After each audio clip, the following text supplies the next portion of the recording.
বাংলাদেশ জাতীয় ফুটবল দলের নতুন কোচ কে হবেন তা নিয়ে কয়েক মাস ধরেই চলছে আলোচনা, কিন্তু এখন পর্যন্ত চূড়ান্ত কোনো ঘোষণা দিতে পারেনি বাফুফে। একদিকে সমর্থকদের হতাশা বাড়ছে, অন্যদিকে ফুটবল সংশ্লিষ্ট অনেকেই প্রশ্ন তুলছেন, কেন এত দেরি? জাতীয় দলের সামনে গুরুত্বপূর্ণ আন্তর্জাতিক ম্যাচ থাকলেও এখনও কোচের বিষয়টি ঝুলে আছে। এতে করে খেলোয়াড়দের প্রস্তুতি নিয়েও তৈরি হয়েছে অনিশ্চয়তা।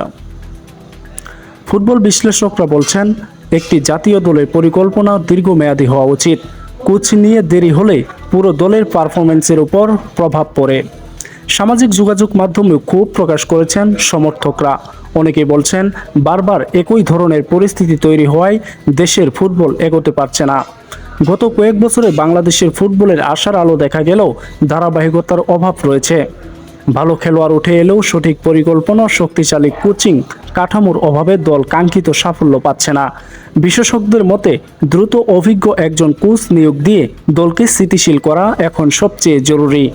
বাফুফের পক্ষ থেকে বলা হচ্ছে, তারা যোগ্য কোচ খুঁজছেন এবং কয়েকজন বিদেশি কোচের সঙ্গে আলোচনা চলছে। তবে এখনও কোনো সিদ্ধান্ত চূড়ান্ত হয়নি। কিন্তু প্রশ্ন উঠছে, আলোচনা যদি চলছেই তাহলে সিদ্ধান্ত আসতে কেন এত দেরি হচ্ছে?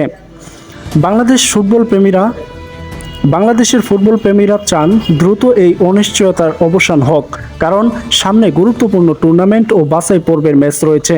সময় নষ্ট না করে দলকে গুছিয়ে নেওয়ার দাবি জানিয়েছেন সবাই। কোচ নিয়ে বাফুফের এই টালবাহানা শেষ পর্যন্ত কোথায় গিয়ে দাঁড়ায়, এখন সেটাই দেখার বিষয়।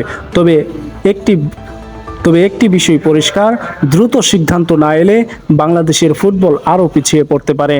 এই ছিল আজকের প্রতিবেদন। ভিডিওটি ভালো লাগলে লাইক দিন, শেয়ার করুন এবং ছড়িয়ে দিন সবার মাঝে। সাবস্ক্রাইব করতে ভুলবেন না।